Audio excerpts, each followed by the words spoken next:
hard on your hips and shoulders, causing your back to sag into the mattress. Memory foam initially might feel kinda nice, but eventually you sink and continue to sink, and then it gets hot and sweaty. Once you've fully sunk in, it can be extremely uncomfortable. Gel foam is supposed to be the cool new version of memory foam, touting a cooler sleep. Unfortunately, you still sink like quicksand, and the blue color is mostly, well, pigment. Because if it's blue, it's cold, right? Not really. Adjustable air mattresses are better used for camping or bouncy houses. Use high pressure for your back and your hips will hurt. Use low pressure for your hips and your shoulders and back will sag. To fix problems with the air mattress, fancy, expensive air mattress companies have added memory foam to the tops of their mattresses. Because we all know how great memory foam is, latex is also quite bouncy. Not usually what you want for sleep. Like when do you hear someone say, "I'm so tired, I just want to lay down and bounce around." They are okay at pressure relief, but not great at back support. If all this talk of crappy mattresses has got you down, don't worry, because we at Purple do have an answer. If you're looking for a beautiful night's sleep at a price that will make you smile, the scientists at Purple have got your back. Click here or go to onpurple.com to learn more about how we perfected the science of sound sleep.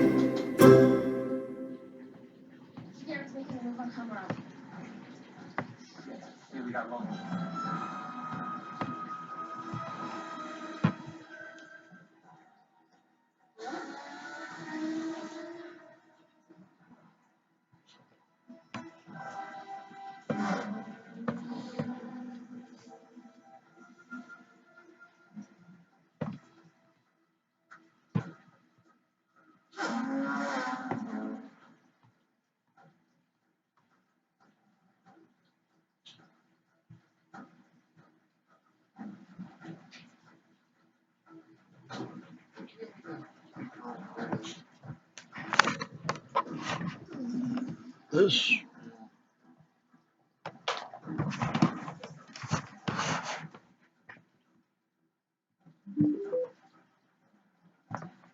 Surrounded on all sides, the odds of survival are 1,000,000 to 1. G.I. Joe Street! And with the collapse of the former superpower, several powerful factions now vie for control. The threat is real. An evil organization calling itself SCAR. only as SCAR. Their goal, nothing short of total world domination. Led by this man, known only as Iron Claw. We will be victorious! Not on my watch! G.I. Joe Street! Situation critical. Roll call! Extreme! Ballistic! Harpoon! Mayday! Black Dragon! Sergeant Savage! Quick Strike! Metalhead! Right! Lieutenant Stone! The odds are 1,000,000 to 1. And that's the way we like it! G.I. Joe Street!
G.I. Joe is the code name for America's daring, highly trained Special Mission Force. Its purpose, to defend human freedom against Cobra, a ruthless terrorist organization determined to rule the world.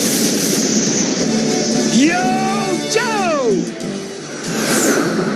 He'll fight for freedom wherever there's trouble. G.I. Joe is there. G.I. Joe, American hero. G.I. Joe is there. It's G.I. Joe against Cobra and Destro, fighting to save the day. He never gives up, he's always there, fighting for freedom over land and air. G.I. Joe, American hero. G.I. Joe is there.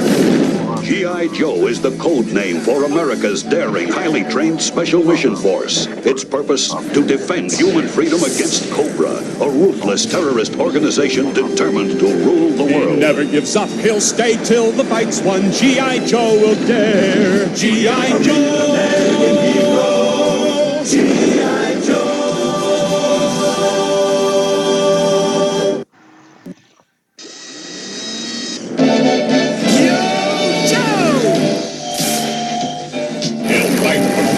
Wherever there's trouble, G.I. Joe is there. G.I. Joe, G.I. Joe is there. It's G.I. Joe against Cobra, the enemy, fighting to save the day. He never gives up, he's always there, fighting for freedom over land and air. G.I. Joe, G.I. Joe is there. G.I. Joe is the code name for America's daring, highly trained Special Mission Force. Its purpose, to defend human freedom against Cobra, a ruthless terrorist organization determined to rule the world. He never gives up, he'll stay till the fight's won. G.I. Joe will dare. G.I. Joe, hero. G.I. Joe.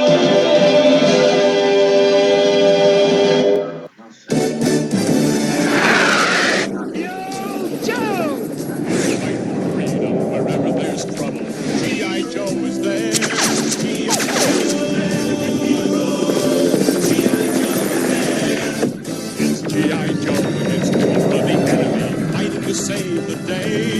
He never gives up, he's always there, fighting for freedom over land and air. G.I. Joe,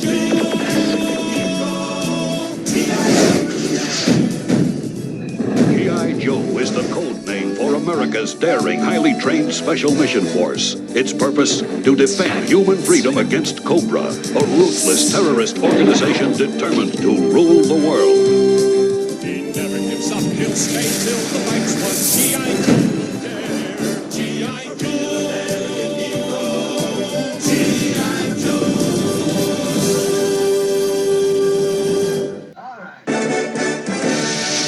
Yo, Joe! He'll fight for freedom wherever there's trouble. G.I. Joe is there. G.I. Joe, American hero. G.I. Joe is there. It's G.I. Joe against Cobra, the enemy, fighting to save the day. He never gives up. He's always there, fighting for freedom over land and air. G.I. Joe, American hero. G.I. Joe is there. G.I. Joe is the code name for America's daring, highly trained Special Mission Force. Its purpose, to defend human freedom against Cobra, a ruthless terrorist organization determined to rule the world. He never gives up, he'll stay till the fight's won. G.I. Joe will dare. G.I. Joe, G.I. Joe.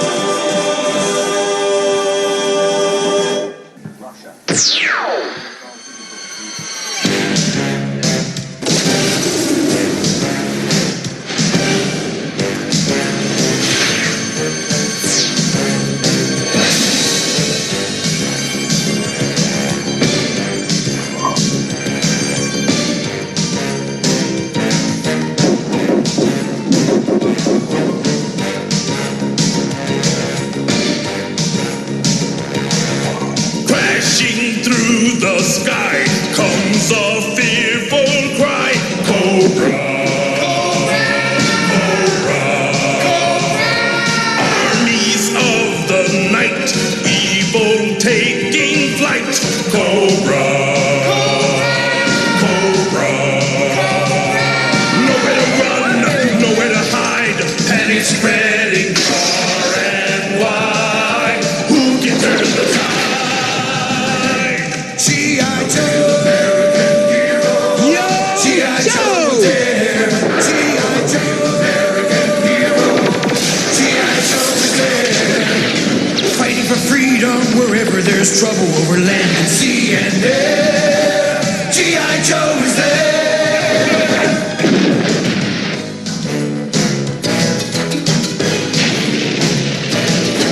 Can the world oppose the deadliest of foes? Cobra, Cobra, Joes will risk it all to end the evil call of Cobra, Cobra. They never give up, they never say die, walking tall with banners high. They sound the battle cry. G.I. Joe, G.I. Joe there. G.I. Joe, American hero. G.I. Joe is there, fighting for freedom wherever there's trouble over land and sea and air. G.I. Joe is there. G.I. Joe is the code name for America's daring, highly trained Special Mission Force. Its purpose, to defend human freedom against Cobra, a ruthless terrorist organization determined to rule the world. G.I. Joe, American hero. G.I. Joe there. G.I. Joe, American hero. G.I. Joe is there, fighting for freedom wherever there's trouble over land and sea and air. Retreat! Retreat! G.I. Joe, American hero. G.I. Joe is there. G.I. Joe.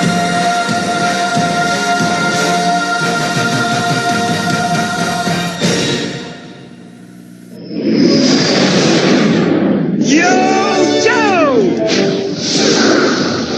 They'll fight for freedom wherever there's trouble. G.I. Joe is there. G.I. Joe! International heroes. G.I. Joe is there. G.I. Joe against the ruthless enemy, fighting to save the day. They never give up. They're always there, fighting for freedom over land and air. G.I. Joe! International heroes. G.I. Joe is there. G.I. Joe is the code name for an international highly highly trained Special Mission Force. Its purpose, to defend human freedom against a ruthless terrorist organization determined to rule the world. They never give up, they'll stay till the fight's won. G.I. Joe will dare. G.I. Joe. International heroes. G.I. Joe. Got to get tough. Yo, Joe. Got to get tough. Yo, Joe. You know you got to stand tall when it comes down to the wire. You got to play rough when you cross that line of fire. You got to have guts to stand for your rights. You got to keep a grip on it to hold on tight. You got to do the fighting with all of your might. You got to keep the target straight ahead in your sights. Got to get tough, yo, Joe. Got to get tough, yo, Joe. G.I. Joe, America's top secret mobile strike force team. Yo, Joe. The mission, to defend freedom. Yo, Joe. The threat, Cobra, an evil organization bent on world conquest. Yo, Joe. The battle cry, yo, Joe. Got to get tough, yo, Joe. Got to get tough, yo, Joe. Surrounded on all sides, the odds of survival are 1,000,000 to 1. G.I. Joe Street. And with the collapse of the former superpower, Several powerful factions now vie for control. The threat is real. An evil organization calling itself SCAR. only as SCAR. Their goal, nothing short of total world domination, led by this man, known only as Iron Claw. We will be victorious. Not on my watch.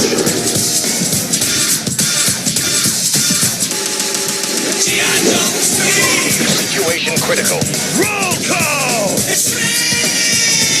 Ballistic. Harpoon.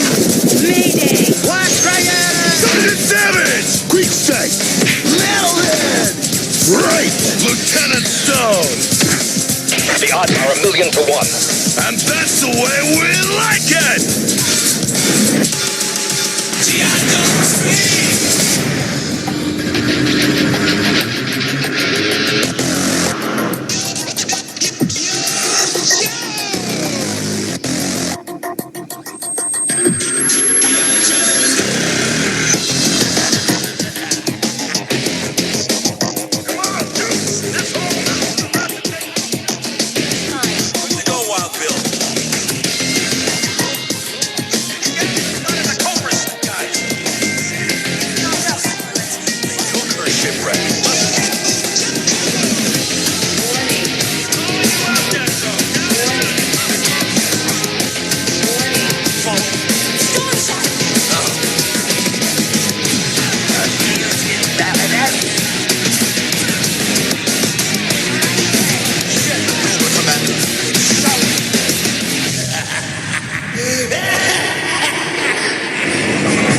G.I. Joe Sigma 6, code name for a highly trained Special Mission Force. Its objective, stop Cobra, stop Cobra.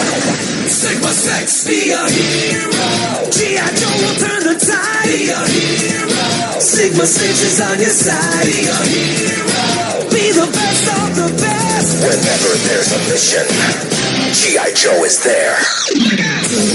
Sigma man, heavy duty on the scene. Snake guys hand to hand, long range, lean and mean. Scarlet, ready to fight. Turbo red ignite.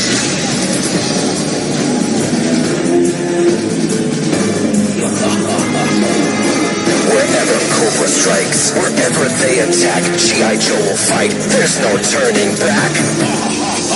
Yo, Joe! Be a hero. G.I. Joe will turn the tide. Be a hero. Sigma 6 is on your side. Be a hero. Be the best of the best. Whenever there's a mission, G.I. Joe is there. Sigma 6. Prep for action. Communication is reacquired. All games end today.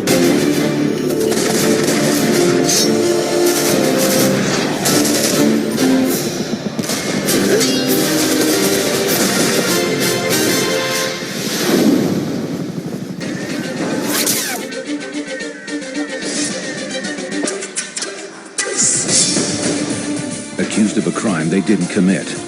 A ragtag band of fugitives fights a covert battle to clear their names and expose the insidious enemy that is Cobra. Some call them outlaws. Some call them heroes. But these determined men and women think of themselves only as ordinary Joes. And this is their story.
Wouldn't using this garden ring be a really stupid idea in the first place?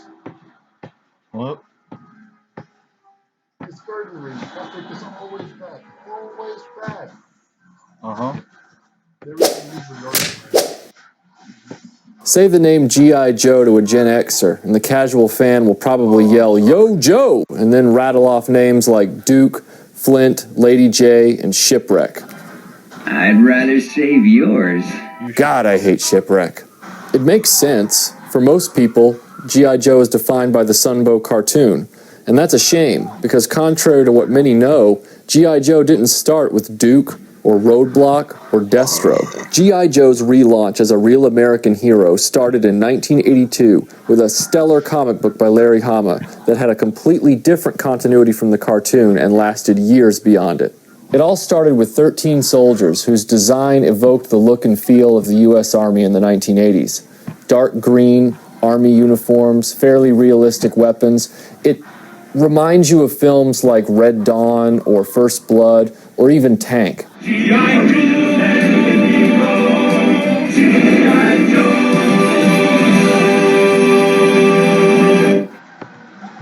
I'm continually surprised that a lot of people and fans of G.I. Joe from my generation have never heard of these characters.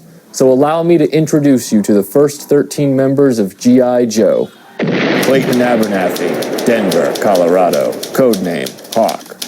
West Point graduate, top of his class. The original leader of G.I. Joe wasn't Duke, it was Hawk. Now you might think that you know who Hawk is because you've seen the G.I. Joe movie. That's actually a promoted version of the original Hawk character. That's the general. Hawk in the original 13 was a lower ranking officer, but he was still the head of the original pantheon of G.I. Joes. The cool thing about Hawk was that he didn't come on a card. He came with the mobile missile system, which was this massive ground-to-air strike missile tripod with a fold-out computer. He stood beside it authoritatively and, I guess, dealt out death, or used it to get the other Joes to follow his orders. Alvin Kibbe, Gatlinburg, Tennessee, codename Breaker, communications officer and expert in covert electronics.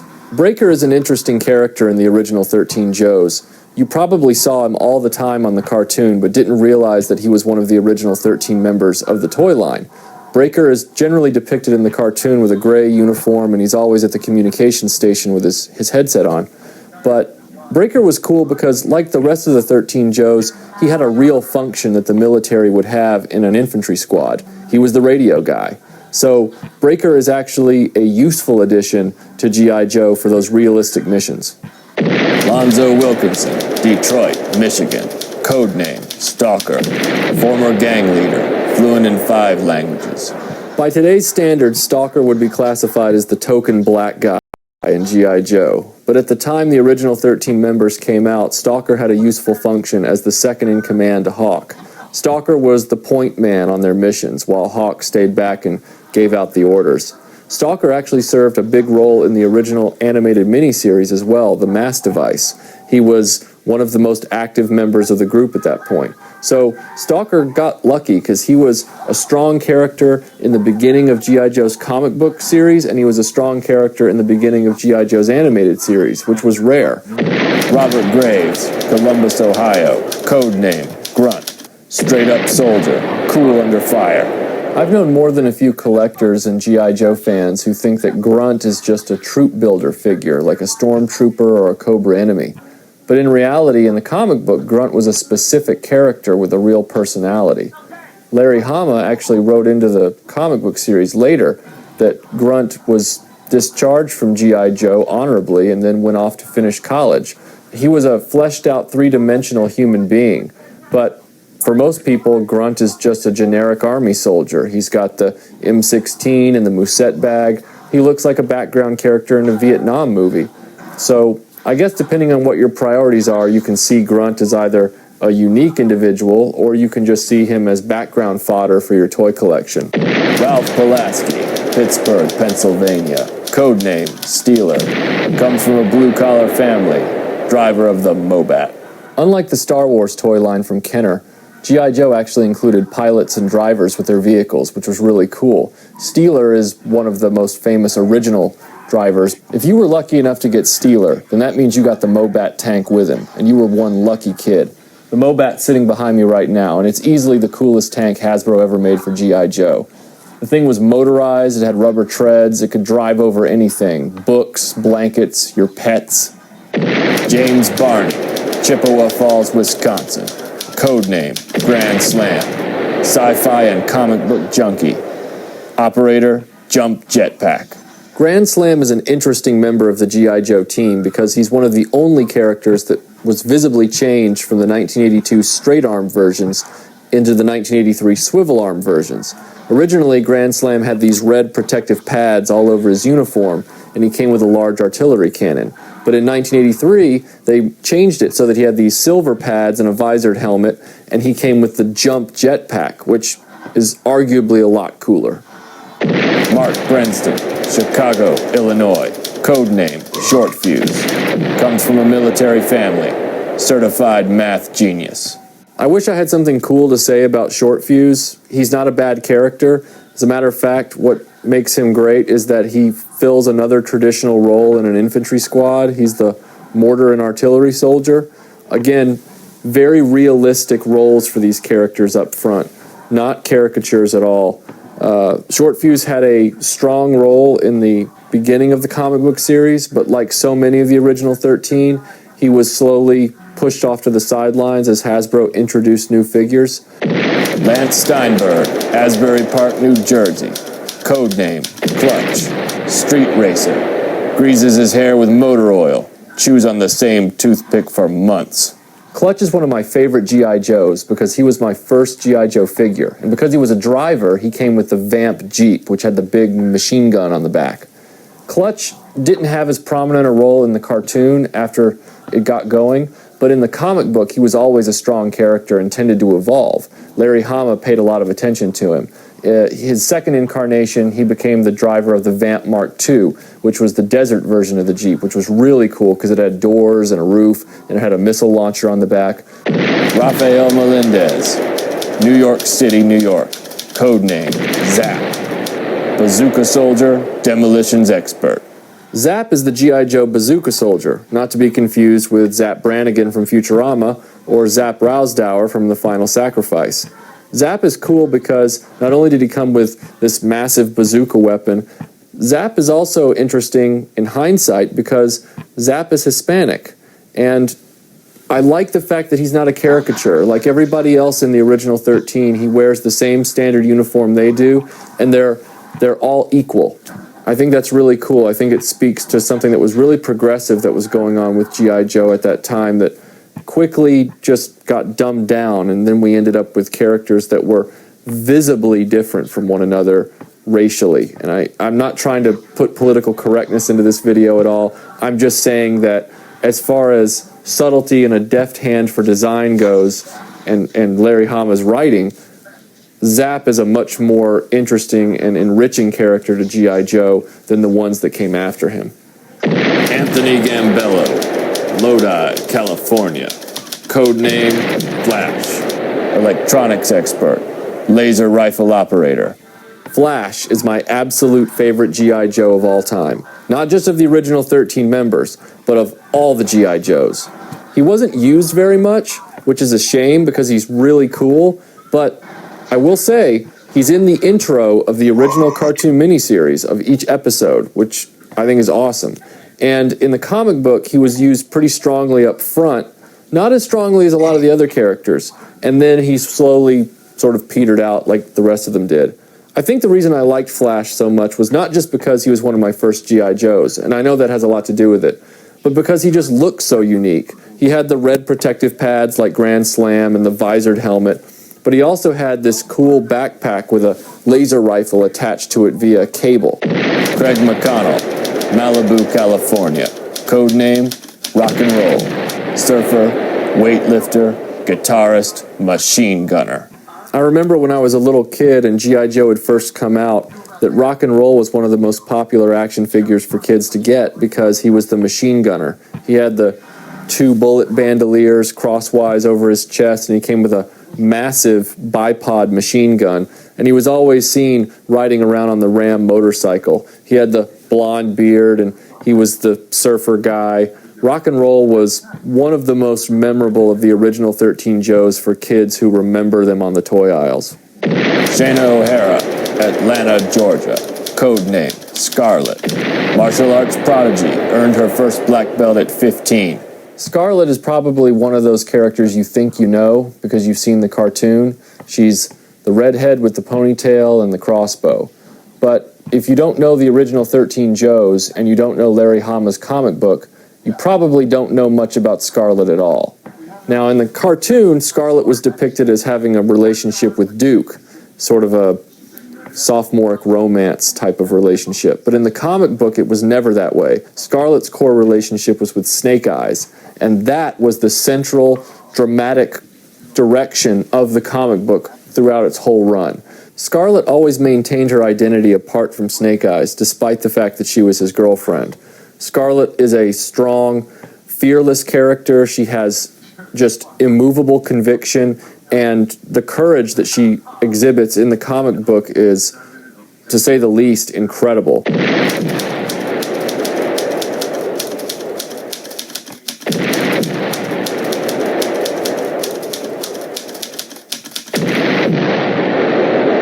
A lot of people remember Snake Eyes as having a wolf companion named Timber, but that's not actually Snake Eyes' first incarnation. His first role was as a demolitions and espionage commando. He didn't have a sword, he wasn't a ninja, he did know 12 martial arts, but I think he was a lot cooler because he was more unique. The 1980s was the ninja craze, but Snake Eyes wasn't, by definition, a ninja at that point. He became a rival for Storm Shadow later in the comic book, and in the cartoon, he frankly got shoved off to the side because he didn't speak.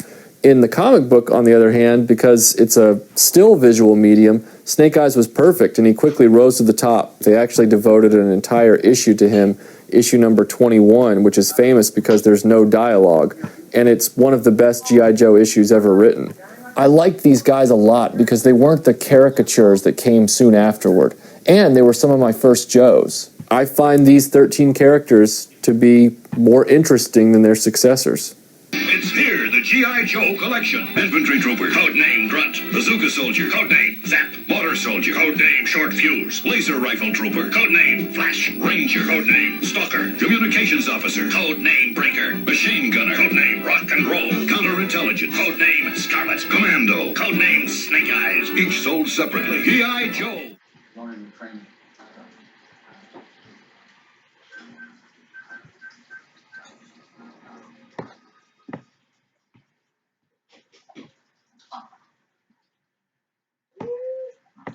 In this episode of Retro Blasting, we're not going to talk about an entire series. We're not going to talk about an entire toy line.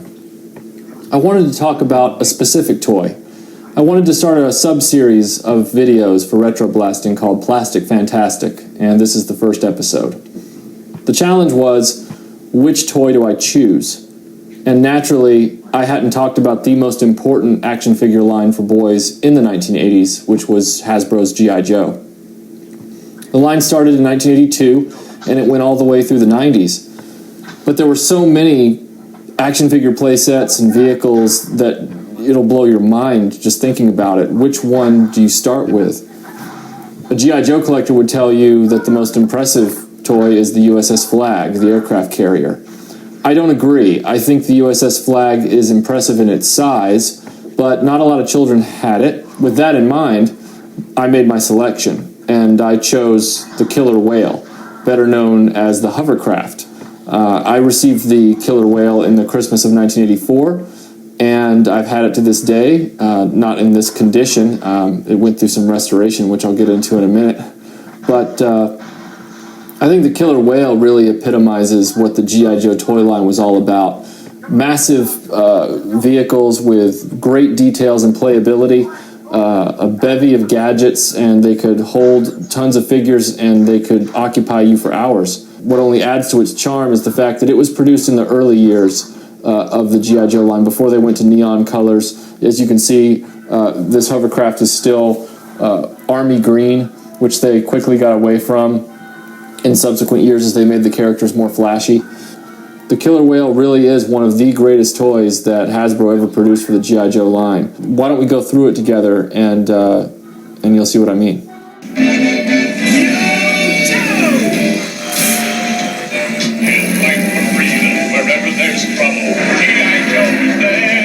The G.I. Joe Killer Whale is one of the most iconic vehicles in Hasbro's line, and I think that's due to a combination of its design and its functionality. Not only is it a great plastic vehicle, but it can also float as a hovercraft in a body of water such as a swimming pool or a creek, which provided hours of fun for us when we were kids. The hovercraft was often featured on the G.I. Joe cartoon and in the comic book. The hovercraft boasts an impressive array of play features, including a spring-loaded recon sled, rotating machine gun turrets, removable maintenance hatches and a recon motorcycle, depth charges, working propellers, and working steering vanes. Like many of the vehicles in the G.I. Joe toy line, the Killer Whale also serves as a transport for many of your figures, so that you can deploy large amounts of ground troops to your next battle. Whether it's a mint-out-of-the-box example or a battle-worn one that you've restored, the Killer Whale always looks good when complete. The hovercraft comes with its pilot, Cutter, who's a great example of an understated design in the early figures from G.I. Joe. Because of the many battles and creek beds that mine encountered throughout childhood, I eventually had to restore mine last year. It took some time, and I had to break it down to all of its major components and then rebuild it from the ground up after a good cleaning. The results really paid off. There was one area, the steering vanes, which are so fragile, the only way I could repair them was through a little bit of Home Depot ingenuity. This repair method might seem unorthodox, but given the premium that you have to pay for real steering vanes that aren't broken on these hovercrafts, it was worth it. So now that we've talked about the fun stuff about the hovercraft, let's talk about the not so fun stuff. You can get these for sale all day on eBay, but they're probably going to have broken parts that need replacement, or they're going to be missing parts entirely. It seems like everything about this vehicle is fragile. I'm going to go front to back with you and show you everything that you need to watch out for. Sled ramp. Hinges on the front, often broken, sometimes one, sometimes both. The sled inside is sometimes missing, or its windshield is missing. Main front ramp. The mounting points for the ramp on the body tub itself are often broken. This one, as you can see, still has a piece of it left. Most of the time, they're just sheared off. The cannon nozzles are often missing. The cannon mounting points, if they are missing and you need a replacement, be careful, because the teeth on them, if they're from a used hovercraft, are often sheared off, in which case they won't latch. They'll just sit there loosely, and when you pull the cannon up, they'll pop out. The hatch itself, the main front hatch, hinges, often stressed and cracked or broken. The windows are easily lost because they pop out. Front machine guns, the hinges on the turrets can break and crack, leading you to have to replace the turrets. Missile launchers. The teeth on the bottom of the missile launcher boxes can break, in which case you won't be able to mount them to the arm. The conning tower glass is often missing. The depth charges are often missing. The recon bike is often missing, or missing a wheel, or both. And then the main culprit, and I'll turn this around so that you can see it again one more time. the steering vanes. Now, as you saw earlier, I was able to restore mine through an unconventional method, but for anyone looking for mint condition steering vanes, you're probably going to have to go mint in the box, because very rarely does one of these show up on eBay with the steering vanes intact and original for a loose example. They're just too fragile. They don't survive. The parts for this hovercraft are out there on eBay, depending on what you need, but you're just going to have to be patient and take your time. Mine was from childhood, and it had its own share of broken pieces and parts that were missing. I spent about 3 months on eBay and grabbed the right auctions and found the parts that I needed. But a hovercraft can be a beautiful addition to your G.I. Joe collection. For me, it's one of my centerpieces next to my Moray and my Sky Striker.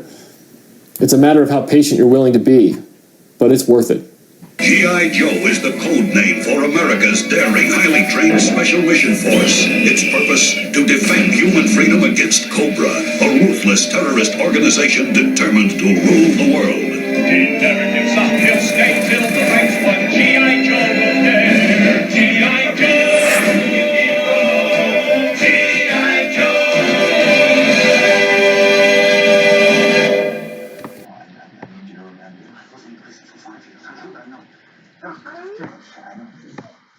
Picture in your head. Golden exclusive, E9. I think it's under construction now. That floor's on security. I don't know this. From there. Let's go. G.I. Joe. G.I. Joe. Sometimes the best vehicles in action figure lines aren't appreciated until decades later. Take Kenner's Star Wars Rebel Transport. So much play value, with room for scores of action figures. But because it looked like a flying pickle, kids didn't realize how much use they were getting out of it. And to this day, Hasbro has refused to re-release it. One of the most useful vehicles I ever had growing up was given to me on my 5th birthday.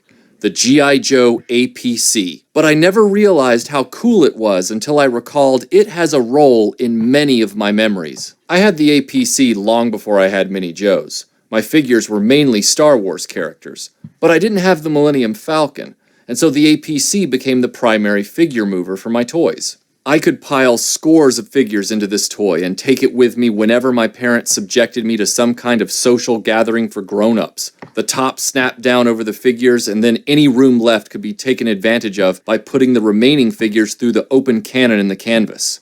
The APC was tough as nails and a versatile size. The Joes could ride in it or hide behind it for cover. It was even amphibious, capable of floating in water like a D-Day landing craft.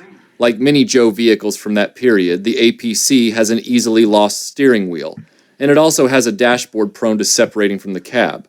Until I had some more Joes, the seats didn't do me much good because my Star Wars figures didn't have bendable knees. The APC included 2 long plastic bars that served as leg restraints, so in theory you could load up the vehicle, extend the rear carry handle bumper, and carry your figures upended wherever you went. But the seat belts didn't work very well, and I quickly abandoned this feature. And while the APC does harken back to the canvas-topped military trucks of the 20th century, it doesn't seem like a very safe option for sending 28 elite Joes into combat. Cobra has been sighted in the area, approximately 10 clicks from the base. Composition? Nothing heavy. Might be recon. Let's load up. Are you sure you're okay? I am fine. Okay, because you're looking a little pale is all. Are you saying I look like one of the pale faces? No, I'm not. I'm just... Tin Hut! Joes, the enemy is at our doorstep, uninvited. We're gonna let them know they're unwelcome. What's the plan, Sergeant? We're sending out a convoy to meet them. Sweet! I call the ram cycle a one-vehicle convoy. Dude, one vehicle isn't a convoy. It is when you're driving this. Holy f***! It's a beast! It looks like a boat. What? I said it looks like a boat. Sarge, it's a bus! You're all correct. It can float on water, slog through combat like a tank, and it can carry 28 Joes into combat. You're telling me with a straight face that you're putting every last one of your best soldiers into a single vehicle that only provides a sheet of canvas for protection? What do you want, rock and roll? Permission to speak candidly? Granted. I'd rather man the HQ's main cannon than ride in this thing. Load up, rock and roll. So my options are to stand or sit in a seat shaped just like my butt. I can see why that would be embarrassing for you. No one's bothered by this rolling death trap? Did you happen to notice the massive cannon up top is resting on the canvas with no support structure? How is that possible? Tell me how that's possible. That's not funny, Snake. Put your seatbelt on. You mean the community seatbelt that's better suited for a theme park ride? No thanks, I'll stand. Have you made contact with Cobra Commander? And updated him on our progress. There's no service out here. I can't get any bars. Well, let's finish our s'mores and then roll out. Do you hear that? Where are we? I don't know. I can barely see out of this thing. Rock and roll. Look out the back and tell us where we are. I can't. God damn it.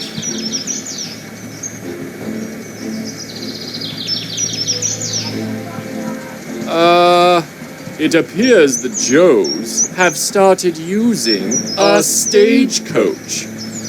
Light 'em up! You first! Step on it, Steeler. Ah! I'm stuck! Oh God! Why is this bumper designed like this?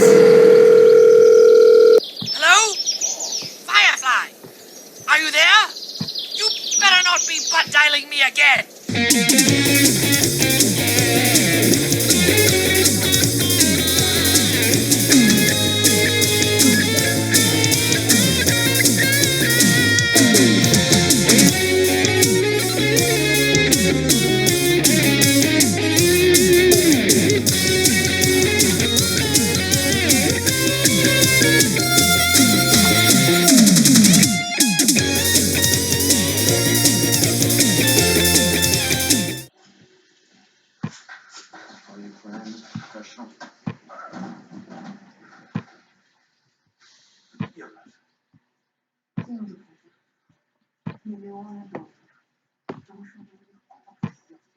Four.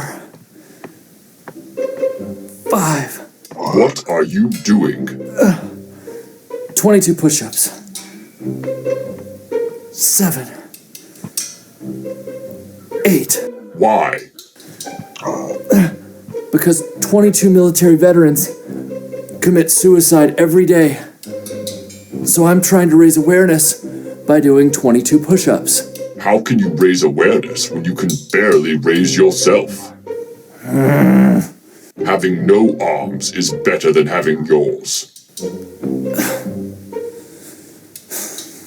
I can keep going. Can you?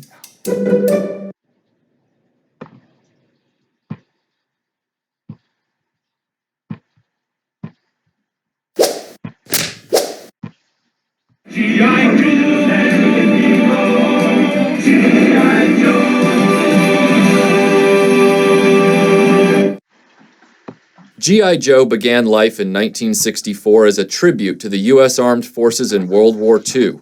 Clothing and accessories were miniature replicas of the actual uniforms and equipment.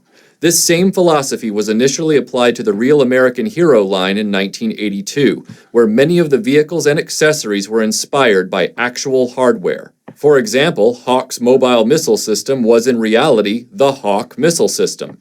The Sky Striker was quite obviously the F-14 Tomcat, and the AWE Striker is the 80s-era fast attack vehicle. Many of the vehicles of G.I. Joe drew inspiration from real technology of the period. One of the most evident examples is the G.I. Joe Dragonfly, released in 1983. The preferred ride for Wild Bill, the small attack helicopter is based on the Bell AH-1 Cobra. Yes, in reality, this helicopter is called the Cobra. But despite that, Hasbro wanted to make sure it went to the good guys for G.I. Joe. Where the Cobra is the AH-1, the Dragonfly is the XH-1. Similarly, the Tomcat is the F-14, while the Sky Striker is the XP-14F. Hasbro liked to do this to make the G.I. Joe variants seem experimental. Like a lot of Hasbro G.I. Joe vehicles, the Dragonfly is a fragile toy that's constructed with a snap-fit design, and it has a lot of kid glove parts that you have to worry about. The landing skids like to separate from the toy if you're not careful. Not good, as the skids incorporate the foot pegs for Joes. Why do the top brass allow Joes to hang onto the outside of aerial vehicles in combat, and in front of the missile launchers no less? It's a madhouse! As with all G.I. Joe vehicles, you have to be careful with the canopy hinge because they like to break when you least expect it. Early on, there was a chin gun with movable barrels, but it turned out to be either too expensive to make or easily broken, so they fixed the chin guns in place. The Dragonfly has a rescue winch on the bottom, but you have to be careful because they like to seize up, and you don't want to force the cable downward, so it becomes a clunky proposition. I just leave mine rolled up. I understand that Hasbro was looking for opportunities to add play value to their vehicles, but please keep in mind that the Cobra was purely an attack helicopter and never had a winch on it in reality. Wild Bill sits in the front seat at a very awkward angle due to the cramped confines of the cockpit, and that's only made worse by his big cavalry hat. His co-pilot is one W.C. Culbert, but that's not the name of Airborne, who's his co-pilot on the box. Airborne is one Franklin E. Talltree. Culbert? That's the name of the guy at Hasbro who designed the Dragonfly. The Achilles heel of the toy is in the main rotor. There's an action lever that spins the rotor, and if spun vigorously enough can sling the red rotor caps right off the spar. But the real problem is in the brittle nature of the rotor clip. If it isn't completely broken already, most Dragonfly rotors have cracks in the clip, and then it's only a matter of time. The best things about the Dragonfly are really all in the aesthetics. It looks like a real military vehicle in that olive drab deco and AH-1 Cobra design, and it really finishes off your headquarters display on the landing pad. Oddly, Wild Bill, despite being the Joe's most colorful pilot in the mythology, wasn't actually a helicopter pilot in Vietnam, despite the Cobra helicopter's big role in Vietnam combat operations. According to his file card, Wild Bill was a LRP combat infantryman in Vietnam. However, Retroblasting happens to know an actual Cobra combat pilot who flew hundreds of combat hours in Vietnam, Melinda's own father, Wendell Mock. With the Dragonfly having been so ubiquitous in the G.I. Joe cartoon when we were growing up, we couldn't pass up the chance to ask one of the real Wild Bills about what it was like to fly the AH-1 Cobra in combat. To really understand the Cobra, you have to look back on it where it came from. It was built by Bell Helicopter, which built the Huey, the UH-1. And the Cobra was Bell's competition in the fly-off for the attack helicopter systems. Most of the instrumentation and the limitations and power plants and maintenance and everything else was pretty much based on the existing UH-1, which was incredibly successful. We're still flying them. I think they were designed to have a airframe lifespan of about 2,000 or 3,000 hours, and some of them are up to 8,000 to 10,000 already. The G model, which was the first production full combat aircraft and the one that was primarily used in Vietnam, was a lightweight. It was like driving a Corvette. I mean, it was very powerful. It was nimble. It was very responsive.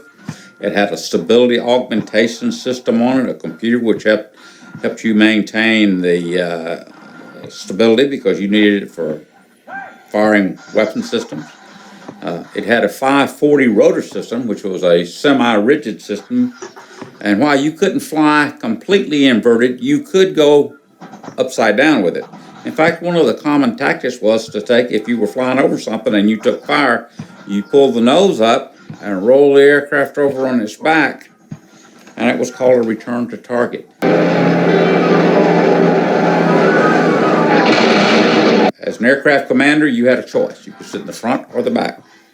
And the gentleman in the back normally fired the rockets because he had the gun sight. And the main control systems were in the back, although there were a set of auxiliaries in the front. You could arm it, disarm it from the front seat. The front seat's primary mission was to assist in navigation and helping with radios, and he had the turret, which contained the 7.62 minigun and the 40mm grenade launcher. You also have to understand that AH-1G you had an option with a turret. You could have 2 miniguns up there firing 3,000 to 5,000 rounds a minute, or you could have Along with that, you could have one 40 millimeter grenade launcher, which would shoot out a 40 millimeter grenade. And that was a very, very effective weapon because you shoot, it was a slow round, and it would continue, those rounds would continue to land long after you were out of range of small arms.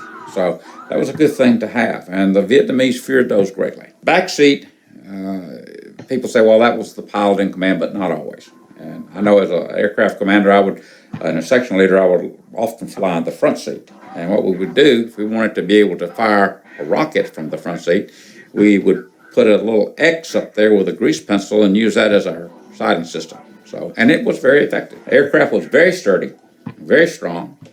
It was very unique in a lot of ways. It was only 36 inches wide, without the wing stores. Now, you see the little wings on it.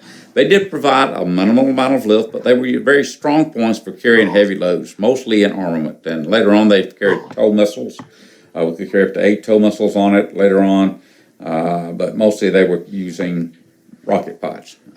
One model had a 20 millimeter Gatling gun mounted on the left side. And that thing was fired, it vibrated the airframe so badly that it would shake part of the instruments loose out of your instrument panel. Aircraft was air conditioned. It was the only one that I know of in an inventory at that time that was air conditioned. And right behind the pilot's head sat a little compartment that had the air conditioning unit in it. And that went out, it was hot. And it had what they call forced air. And the forced air blew, and in the summertime in Vietnam, it was real hot. It would blow it would blow snow out on you. And it was a very nice thing to have in that type of environment. The bad part about it was if you lost the air conditioning, the environmental control unit, the ECU, went out, it was hot in there because that big canopy was like a greenhouse.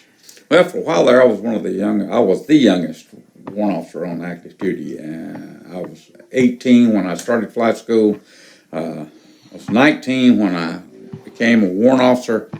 I celebrated my 20th birthday fighting at a place called Ripcord in Vietnam, which is, there's been a lot of talk about Ripcord the last little bit, but that was my very first mission, was flying at Ripcord. And I remember flying there and coming in, and I was put in the front seat of a Cobra, and I hadn't even been processed into the unit yet. I mean, I walked up there and they said, "Who are you?" And I told them, they said, "You're being assigned here, get in that helicopter," and away we went. And I remember they were surfaced to 6,000 feet solid tracers. I mean, there were tracers going everywhere. We rolled into that thing, and my turret didn't work. I had no weapons to fire. I'm just sitting up there thinking, my God, they could have put sandbags up here.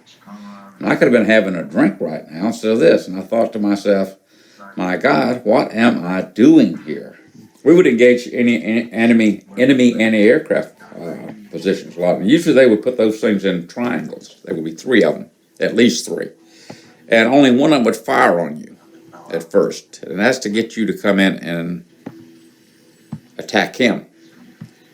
And when you did, the other 2 would eat your lunch, especially if you broke open. And that's why it was important to have a wing ship that when you came in, you would come in, and the first one would break and come in like this. And this other one, meanwhile, will be slowing up and getting ready to start his dive. And he will be lined up, but he will be way back up there. So as soon as the main attack aircraft, the lead aircraft, broke, he could put rockets on the ground to keep those guys' heads down while that other aircraft got out. And then your the lead ship would cover you. Usually the number 2 aircraft broke a little bit higher. That's to keep them from getting shot. My unit did not fly escort missions, except for when we were putting special forces teams in, and we usually shot when we went out on those. When we were coming back, they would turn us loose to go hunting. But we flew, we called them sorties. Some days we'd fly 5 or 6 sorties. Some days some months I had to get a waiver. If you had more than, I think it was 110 hours, you had to get a waiver from the flight surgeon to continue flying. He could clear you up to 140 hours, and I hit that on a few months. November of 1970 was especially heavy fighting for us. And I won 2 distinguished flying crosses in 8 days in November. Usually you don't, when you go on a mission and you shoot, you don't ever see any people because they're hiding from you. They're good at it. And you can shoot, you could shoot and probably kill 30 or 40 people. You never see a body, never see anything. It's just the guys on the ground would find them after you shot them.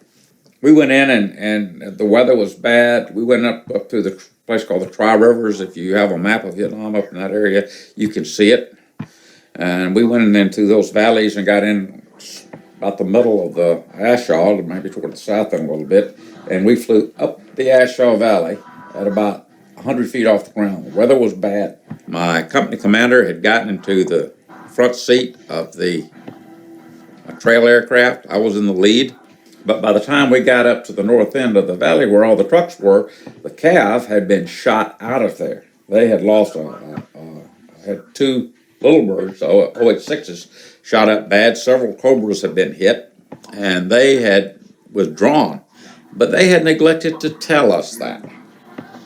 So it was a bit of a surprise when we got to the north end of the Ashaw, and there was nobody there with us. But there were plenty of targets. It was what we used to call a target-rich environment. They were pleased to see us in a way, but not in others.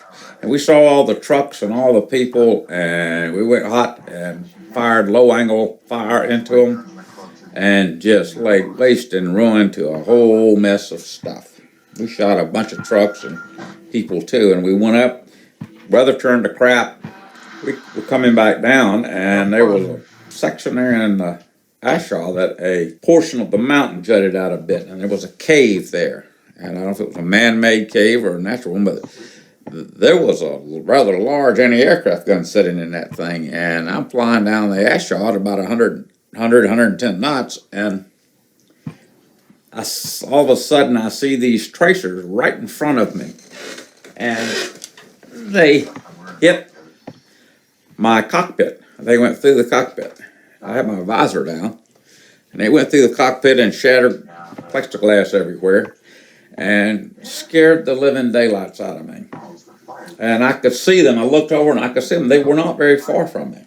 I saw those Vietnamese on the ground there as after they'd shot me up, they were pointing to my wing ship who was coming behind me, and they had him dead. I surprised them, but they had him dead to rights. They were fixing to kill him. I saw what they were doing, and I laid that aircraft up on its right side, got it to stop, pretty much. So I'm hovering out in the middle of the Ashaw, basically naked. I've been hit, I don't know how bad, but I know they're going to kill my wing ship. I put about 8 pair of rockets in those gentlemen, blew that place up, and there was a good-sized explosion coming out of the side of the hill. So I killed that gun and a mess of people and saved my wing ship. And for that, they gave me a Distinguished Flying Cross.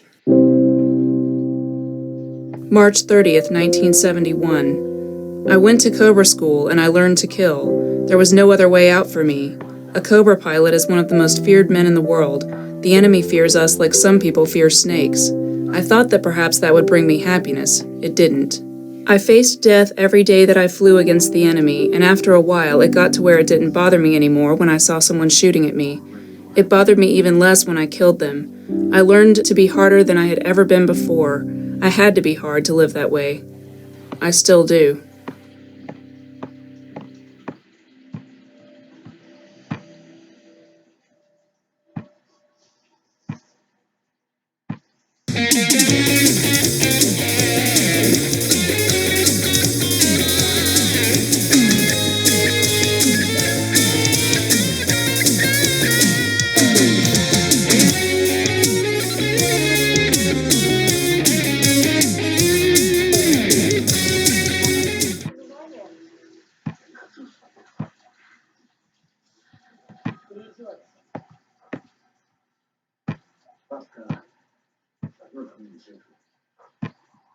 I honestly struggled about how I was going to do this because I was born after the Adam West phenomenon.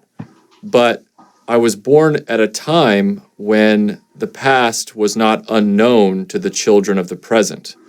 I grew up with Errol Flynn and Robin Hood and Tyrone Power and Mark of Zorro. There were references to classic movies and television shows in all of our present-day entertainment at that time, our contemporary 80s entertainment. If you watch the cartoons of the period, they reference Humphrey Bogart and they reference all kinds of cinema of the past. And then you had syndication. We had the advantage of reruns. And so you had Batman on television. And I watched it all the time. I watched it right there with Star Trek and with the 60s Spider-Man animated show. And to me, much like children of the 60s, the Adam West Batman show was like a live-action cartoon. And we took it seriously. We didn't see it as camp. But something else that you have to remember is that, Batman for us in the late 70s and early 80s was still the Caped Crusader. He was still blue and gray. He was blue and gray with the yellow moon around the bat. And, so I struggled to figure out how I was going to talk about this because Batman at that time, the Adam West Batman television show was a syndicated rerun show in the afternoons. And it was not something that was, contemporary like Star Wars or even the resurgence of Star Trek in the theaters. But then I realized that struggle is the perfect way to remember Adam West for my generation. And so that's why this video is a little simpler than other remembrances that we've done. He fell into this kind of pocket for us in the sense that while he was not being merchandised in the 80s, Adam West was still the original Batman that we saw. Unless you count Ulan Sewell, who voiced him for Super Friends, which I also watched. But those two versions were so similar. They were blue and gray, and they were, Caped Crusaders with Robin at their side, and they both drove around in Batmobiles that had the what I call the double bubble configuration. To us, it was the same guy. And I remember when Christopher Reeve was doing the Superman movies, I was so excited because I loved Superman and I wanted to see Linda Carter as Wonder Woman in a movie, and I wanted to see Batman in a movie. And when I thought of Batman, I thought of Adam West. It wasn't so much that I wanted a new actor. You didn't think of things that way. You thought Adam West is the live-action Batman. I'm watching him on TV every Saturday morning. I want to see him in a new movie. And, it, of course, didn't happen that way. You got to remember that when Michael Keaton was cast as Batman for the 1989 film, there was some controversy. It's kind of funny that Adam West was doing the campy, satirical Batman show as a comedy, but we as children saw him as Batman. We didn't see the satire in it. We saw a straight-up adventure show. And then Michael Keaton was cast as Batman, and us as children said, well, wait a minute, that's Mr. Mom. That's the guy from Gung Ho. Why is he Batman? That won't work. And we kept thinking Adam West. That's not to say that Michael Keaton's movie wasn't entertaining on its own level. I mean, it had the most beautiful Batmobile, and it was exciting. It was fun. It was the Dark Knight, and that certainly has its place.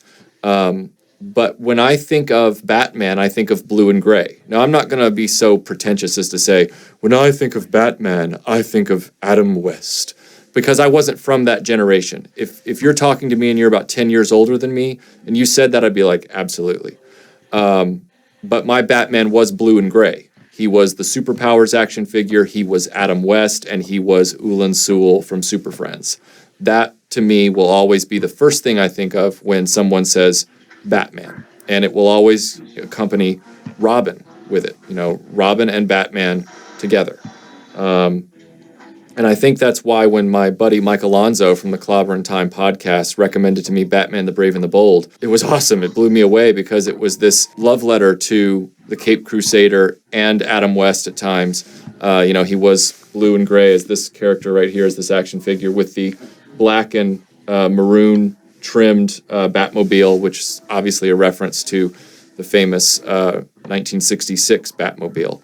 But that's the brilliance of the Adam West series, is that it walked this line it was like the first Pixar experience, because when you go to a Pixar movie, you can take your children and they get something out of it.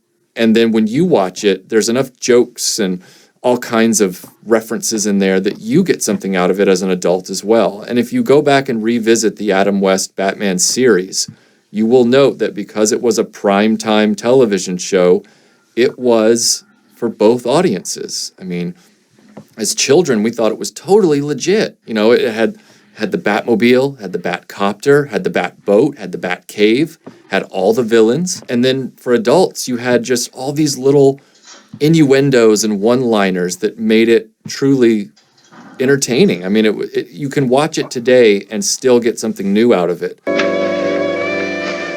Hello, Batman.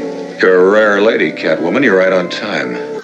I own the Blu-ray, and I've been going back through it for the last several months, and it's really funny. I mean, if you pay attention and you're not on your phone, you know, and you're watching it, it's a really entertaining show on multiple levels. Some days you just can't get rid of a bomb. I know that a lot of people have claimed that they went through an anti-Adam West period in their lives. Michael Bailey, who runs the excellent Views from the Long Box podcast, which is dedicated to nothing but comic books. I think I've posted it on our Facebook page a few times. Just an excellent podcast. He admitted that while he started with Adam West, he went through an anti-Adam West period. But then he quickly, you know, came back around and started watching it again and appreciated it for what it was. And that's the same for a lot of people. For me personally, it was never a lack of loyalty to Adam West at all. It was just kind of getting interested in the new thing for a while, and I got interested in the Michael Keaton Batman and Batman Returns era, and then especially the Batman animated series. But the Batman animated series, which is one of the greatest incarnations of Batman, began with a blue and gray Batman. Now, I know some people say that the blue was added to accent the blacks, just like in a comic book drawing, but he's literally blue and gray for the first several seasons. So I count that as another example of how blue and gray Batman is awesome and is the best. While I've never shaken Adam West's hand, I've never met him in person, I have been in his presence. And it's one of my favorite convention memories. It was Dragon Con of 2008, I believe. And I was walking around the convention in a Luke Skywalker Bespin outfit, and I went over to the Walk of Fame where they do the autograph signings. And I was just hanging out, waiting for a friend, and Adam West was at his table, and he had a long line of people, of course.